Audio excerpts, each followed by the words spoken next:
Chapter 5. I was the coin. Karlach took the soul coin because she hated it. That was not the only reason, but it was the first honest one. It lay in a shallow drawer beneath Raphael's archive table, tucked between a cracked seal, 3 rusted keys and a strip of parchment that kept trying to curl into the shape of a screaming mouth. Hope had opened the drawer by biting the lock. "Useful teeth," she had said, spitting a hinge into her palm.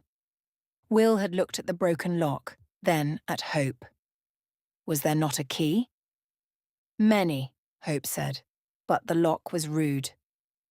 Jurgir, standing behind them in the archive doorway, had nodded as though this were a complete and reasonable explanation.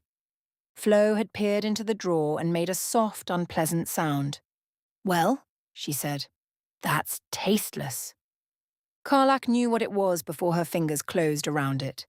Soul coins had a weight to them that had nothing to do with metal. Any fool could feel gold. Gold had ordinary greed in it. Gold wanted to be counted, stacked, bitten, stolen, spent. A soul coin was different. A soul coin felt like being watched by something that could not look away. This one was warm. Of course it was. Karlach held it between thumb and forefinger, and for a moment the archive lights seemed to draw inward, leaving only the coin, the engine in her chest, and the awful little pulse of recognition between them. Wyll saw her go still. "Karlach?" "I'm fine." "No," he said quietly. "You're holding a soul coin and lying." She looked up.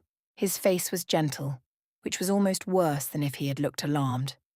"Don't do the good face," she said. "I have several good faces." "Yeah, and they're all dangerous right now." Flo leaned one hip against the table.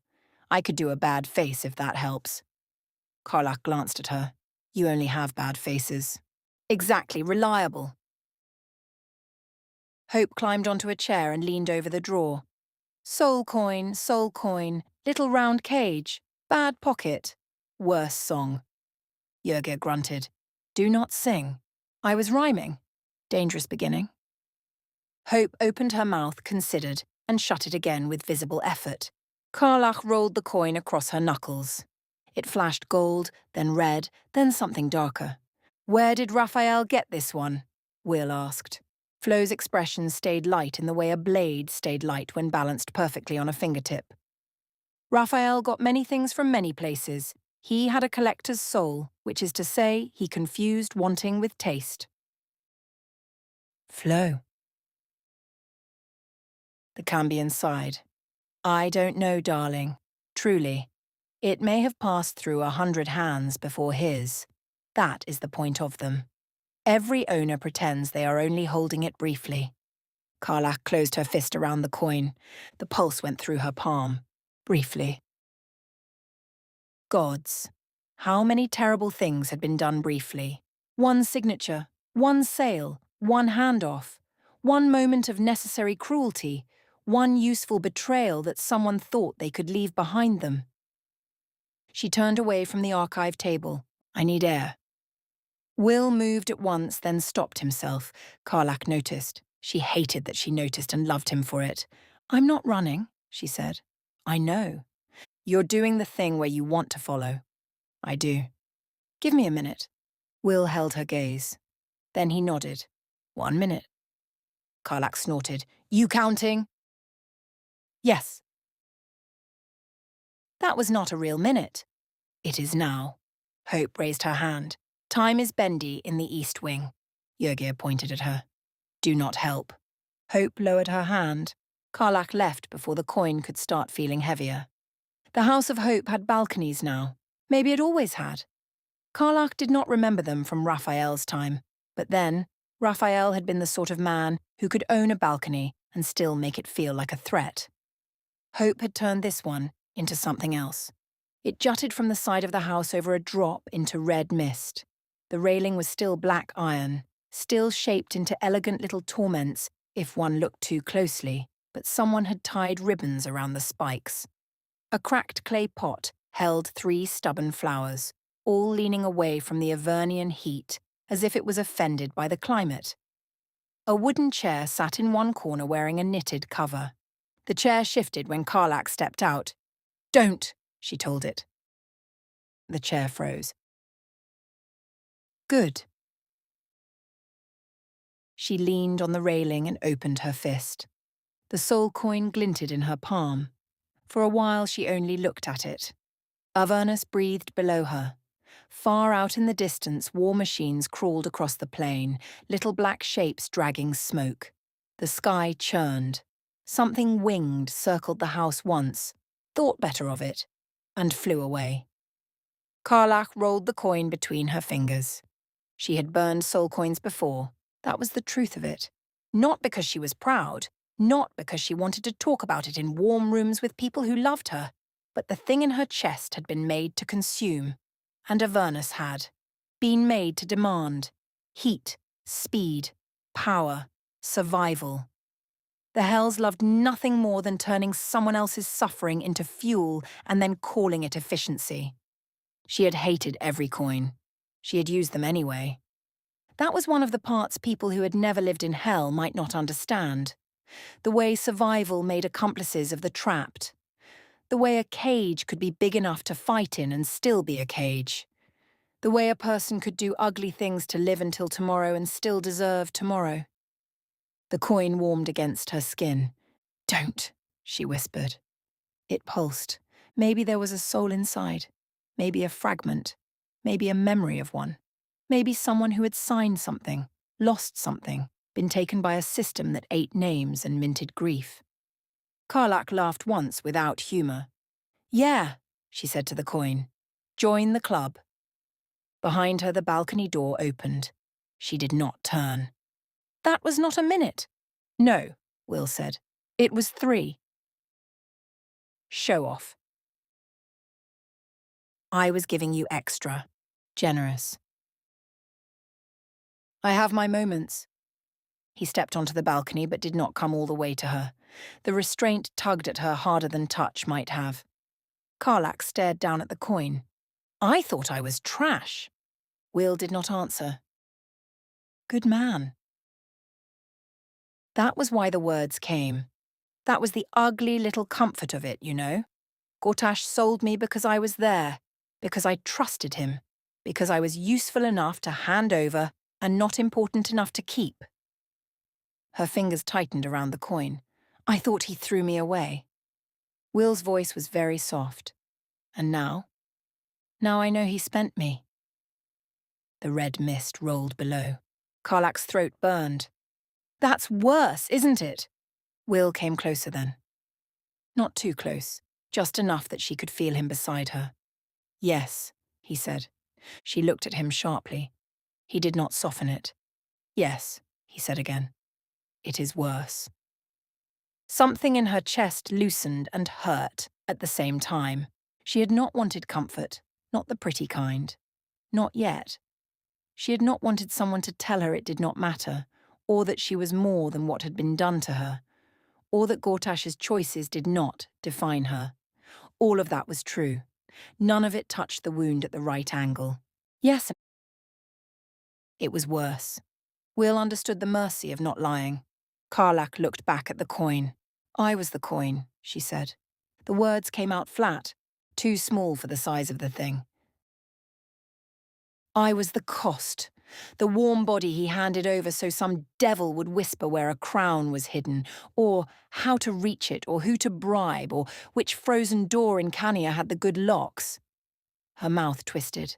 "I don't even know the shape of the bargain. That's the funny part. I was the price, and I still don't get to see the receipt." Wyll's hand curled against the railing. "Mortal asset," she said. "Engine candidate. Payment received." She laughed again, and this time it almost broke. "Gods, I hate that word.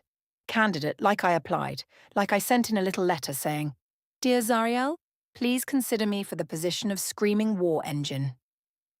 Wyll's jaw tightened. Karlach saw it from the corner of her eye. "Don't go all quiet murder on me." "I am not. You are. I am experiencing several thoughts." "Any of them quiet murder?" "Yes." "Good." The coin rolled over her knuckles. She caught it. I keep thinking about the girl I was before the engine, before the hells, before all of this. I was no innocent little lamb, mind. I could fight. I liked fighting, liked being good at it, liked being trusted. Her voice roughened. That's the bit that stings. I was proud that he trusted me. Gortash! She nodded. Bastard knew exactly what to feed me. Work, praise, purpose, a place near the fire. He looked at me like I mattered, and I was young enough to think that meant I mattered to him. The flowers in the cracked pot trembled in the sulphur wind. I'd like to say I should have known, Karlach said. Feels like there ought to have been a sign, a little bell. Something in my gut going, careful, soldier, that handsome prick is measuring your worth in trade goods. But there wasn't, or I didn't hear it. Same difference. Wyll turned toward her. No. She looked at him. No, she asked, dangerous. No, he said again. That is not the same difference. Karlach's grip tightened around the coin. Wyll did not retreat. You trusted someone who chose to betray you. That failure belongs to him. She stared at him, anger rising because anger was easier than hearing him. Don't make me sound helpless. I would never. I was his bodyguard. I knew ugly. I knew power. I knew men with smiles. You knew danger, Wyll said. That does not mean you were required to recognize every form cruelty could take before it happened. Karlach looked away first. Damn him! Damn him for being right in that voice. Damn him for knowing that blame was sometimes the last scrap of control a person tried to keep. If it was part of the crown, she said, forcing the words forward, then it wasn't just him selling me to Zariel. It was everything after. The absolute, the brain, the city, all those people. God's will. Was I one of the first stones in that road? Wyll was quiet. The question hung between them, wide and awful. I don't know, he said finally. Karlach nodded. Honest again. Good man. But perhaps, he continued, that is not the only way to see it. She huffed. Here comes the noble bit. Likely? Fine. Go on. Be handsome and morally inconvenient. His mouth twitched. The road to the absolute was built by those who chose power. Gortash. The dead three's chosen. The devils who traded in secrets. The people who saw lives as tools and called it strategy. Karlach rolled the soul coin between her fingers. You were not the stone, Wyll said. You were the life they tried to pave over. Her breath caught. Wyll stepped closer now because she did not move away. They used you in the machinery of their ambition. That is true. It is terrible. It matters. His voice shook just once. But Karlach, the road did not end where they pointed it. You came back. You broke their expectations simply by living long enough to hate them for it. And now you are here, holding one of hell's little currencies in your hand, deciding what it means. The coin pulsed. Karlach looked down at it. What if I don't want it to mean anything? She said. Then it does not. What if I want to throw it off the balcony and hope it hits a devil in the head? Then I would suggest aiming. She looked at him. His expression was perfectly serious. Karlach barked a laugh. It hurt. It helped. Gods, you're good for me. I try. No, you are. Annoying but true. High praise. It is, coming from me. The balcony door opened again. Hope poked her head out. Is this grief private, or may I bring biscuits? Karlach wiped at her eyes with the heel of her hand. Depends. Are they load-bearing? Emotionally. Then bring them. Hope slipped onto the balcony carrying a small plate. Jörgir loomed behind her, apparently having decided that biscuits required military escort. Flo followed because of course she did, though she lingered near the doorway as if pretending she had not come out of concern. Hope set the plate on the railing. One biscuit had a bite already taken out of it. "Quality test," she said. Yrgir grunted. "Poison test." There was no poison. "Then test successful." Flo's eyes dropped to the soul coin in Karlach's hand. "Ah," she said. Karlach's mouth tightened. "Ah?" The coin, the mood, the balcony, the handsome man being emotionally articulate. Flo leaned back against the doorframe. "I know a processing scene when I see one. Do you ever say anything normal?" "Not when there are alternatives." Hope climbed onto the covered chair. It made a pleased little creak. "Coins are bad," she said. "Round cages, tiny prisons. Buy, buy, burn, burn. Raphael kept them because he liked the sound of trapped things pretending to be quiet." Karlach looked at the coin. "Do you know who's in it?" Hope's face changed. For once, the strangeness in her did not leap away from the question. It settled around it. "No," she said, "not without listening." "Can you?" "Yes." Wyll's gaze sharpened. "Would that hurt you?" Hope thought about it. "Yes," she said. "Then no," Karlach said immediately. Hope blinked. "But you want to know?" "Yeah. Wanting's not the boss of me." Yrgir made an approving sound. Flo's expression softened, almost invisibly. Karlach stared at the coin and hated how much she wanted to know anyway. A person, a name, a story trapped in metal. Maybe someone like her. Maybe someone worse. Maybe someone who had signed away another life and ended up currency themselves. Hell loved irony almost as much as contracts. She could use it. That thought came, as it always had, from the practical part of her that Avernus had sharpened. The forge would be dangerous. Soul coins had power. Her engine knew them. Even changed, even on the edge of becoming something else. It might answer. She could use it. She closed her fist until the coin's edge bit her palm. No. Wyll did not ask what she was refusing. Hope smiled. "Good, no," she said. "Strong no. Door closing no." Karlach looked at Flo. "Can this help with the forge?" Flo's face became carefully blank. "Potentially." "Truth." "Yes," Flo said. The words scraped out of her without music. Karlach nodded once. "Then we find another way." "Karlach," Wyll said softly.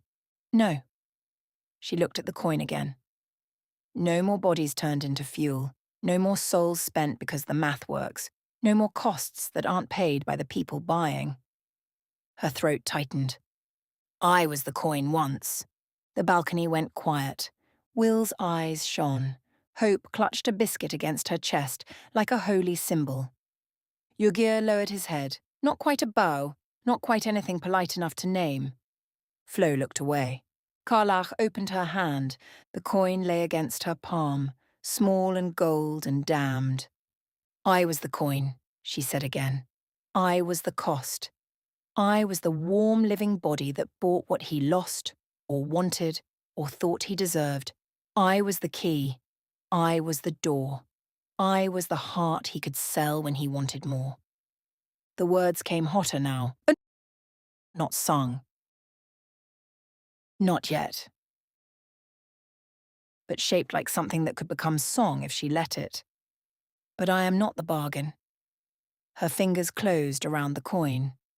"I am not the debt. I am not done living yet."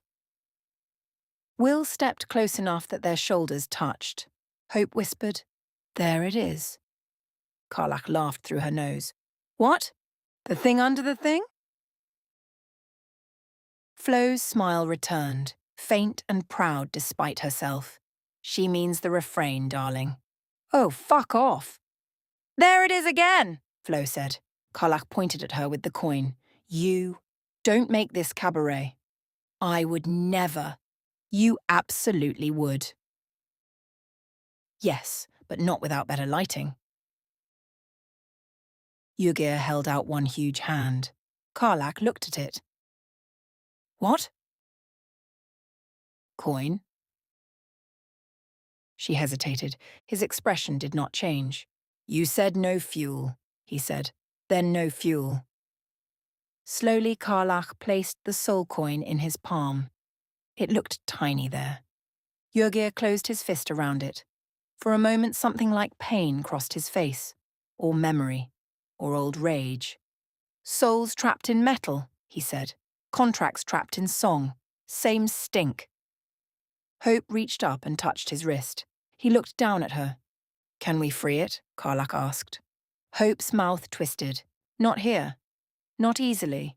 Not with yelling, which is rude because yelling should fix more things. Flo drew a slow breath. There are rights, she said. Expensive ones. Difficult. Inconvenient to several parties who deserve inconvenience. Karlach met her eyes. Then we keep it until we can. Flo's smile sharpened, but there was warmth under it now. Darling, that is a very troublesome moral position. Good.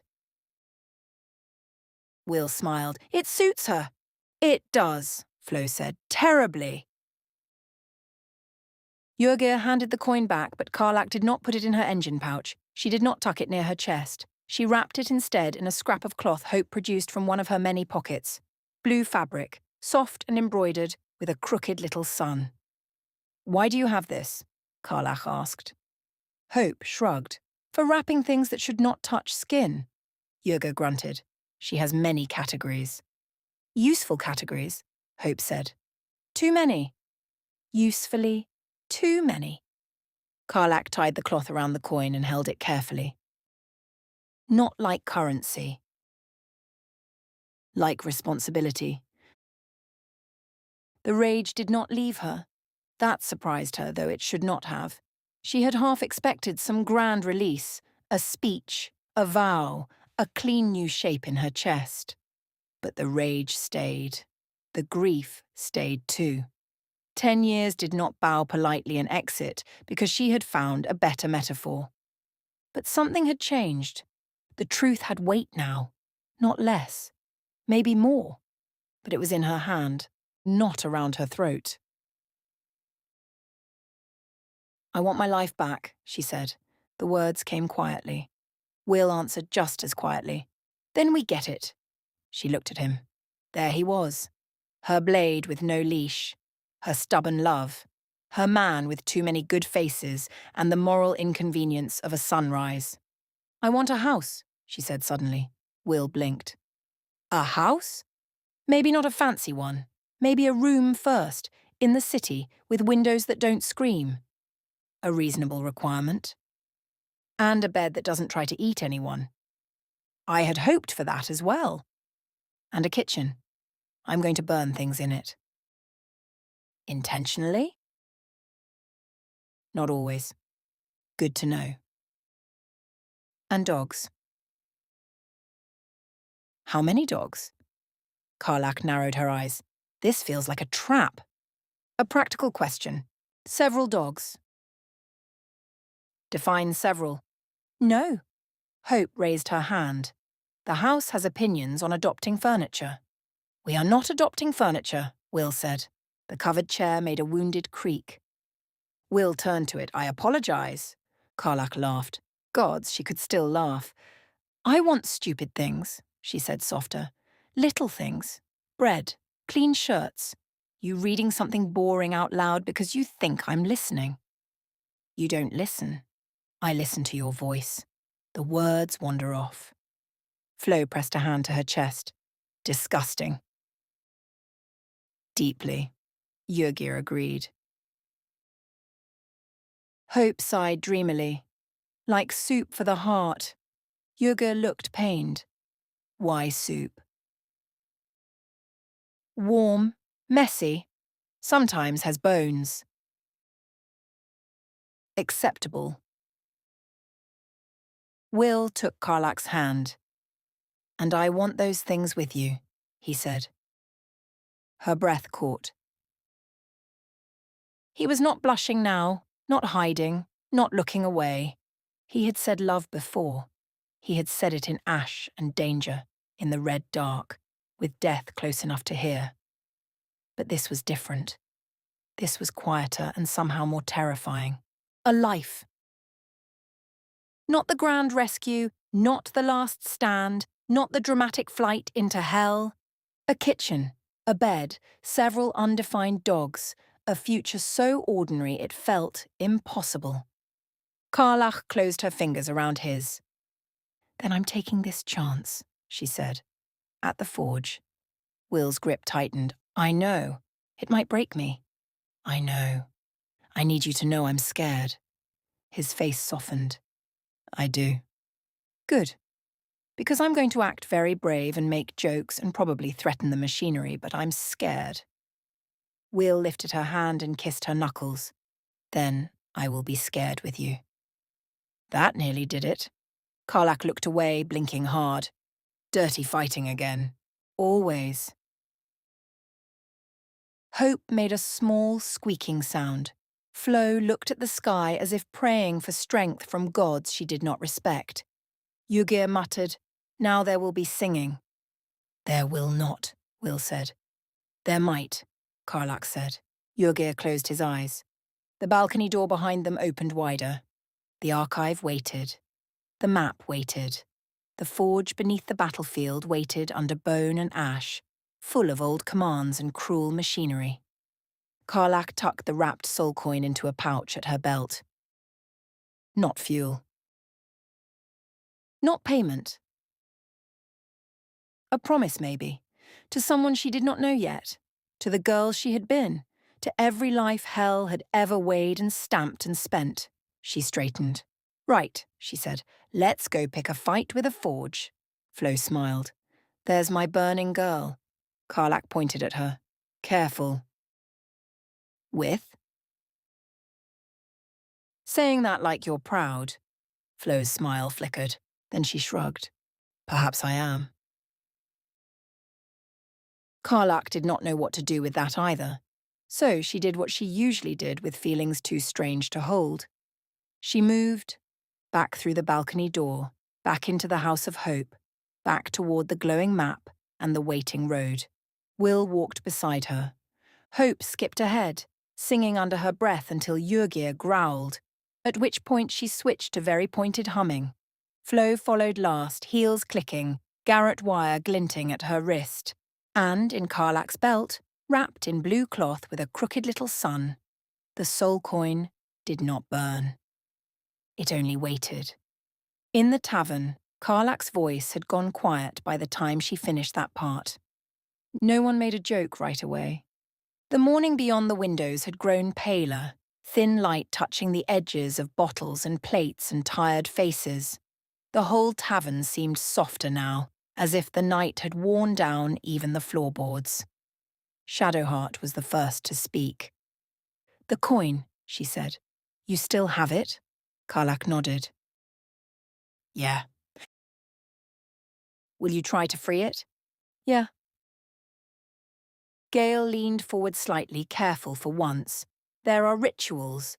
Difficult, as Flo said, but not impossible. I could look into—" Karlach pointed at him. "No experiments." Gale placed a hand over his heart. "You wound me." "I know you." "A fair point." Astarion turned his wineglass slowly between two fingers. "Funny," he said. Karlach looked at him. He did not look up. "For what it's worth, I rather like the idea of refusing the obvious use for a thing simply because the obvious use is monstrous." Shadowheart's mouth curved faintly. That was almost a compliment. It was an observation. It had warmth. Indigestion. Karlach smiled. Wyll looked at Astarion with quiet understanding but did not press. Another good man. In that moment. A different kind of good than the one he usually wore. The kind that knew when not to name what someone else had offered by accident. Gale's pipe gave a soft puff. A tiny soul coin made of smoke appeared above the table. For a moment it spun in place. Then little smoky wings sprouted from it, crooked and determined, and it fluttered upward until it dissolved near the ceiling. Everyone stared. Astarion pointed at Gale. "If that pipe makes me feel something, I will destroy it." Gale looked at the pipe, then at the others. I am beginning to think it may be responding to themes. It is editorial, Astarion said. I told you. Karlach laughed softly, not loudly this time. Not the laugh that shook rafters and startled strangers. A small laugh. A living one. Wyll's hand found hers beneath the table. She held on. Not like the world was trying to take something, like there was something worth carrying. After a while, Shadowheart lifted her cup. To not being the cost. Karlach swallowed. Wyll raised his glass. To choosing the price no one else gets to set. Gale nodded. To difficult freedoms. Astarion sighed, but his voice was gentle when he added, to troublesome moral positions. Karlach looked around the table, at all of them. Her impossible, irritating, beautiful people. Then she lifted her cup. To getting my life back, she said. Their glasses touched. The sound was small. It was enough. Karlach set her cup down and drew a breath. Right, she said, voice steadier now. Then came the forge. Astarion leaned back. Of course it did. Wyll's thumb brushed over her knuckles. Karlach looked toward the window where tomorrow had started to make itself known. The thing about chances, she said, is they're terrifying little bastards. Gale's pipe puffed a tiny question mark. Karlach grinned, and this one had teeth.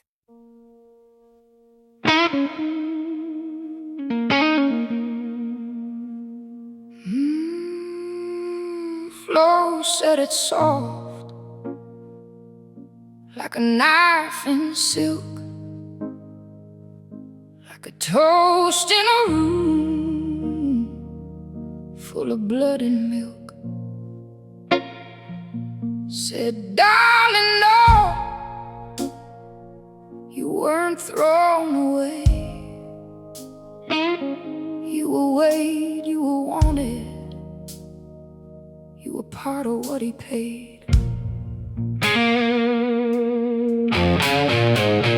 10 years in the fire, 10 years in the smoke, 10 years learning how to laugh so I didn't choke. I thought I was trash he could toss to the flame. Turns out I was written in the price of his name. I was the coin, I was the cost, I was the warm living body that bought what he lost. I was the key, I was the door, I was the heart he could sell when he wanted more. But I am not the bargain, I am not the debt, I am not done living yet.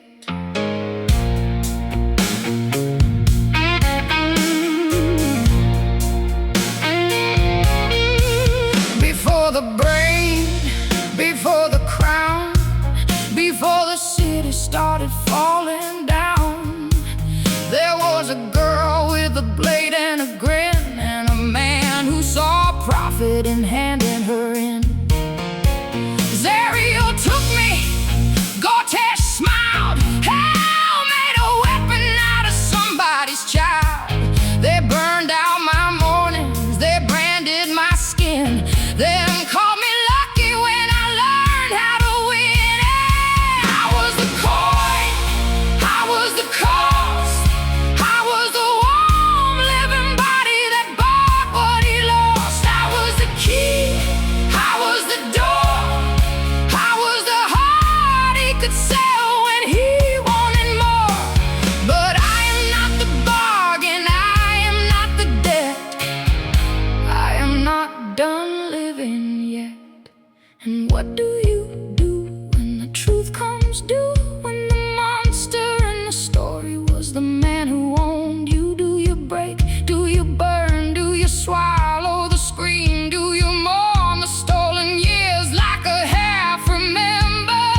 Now I am the reckoning.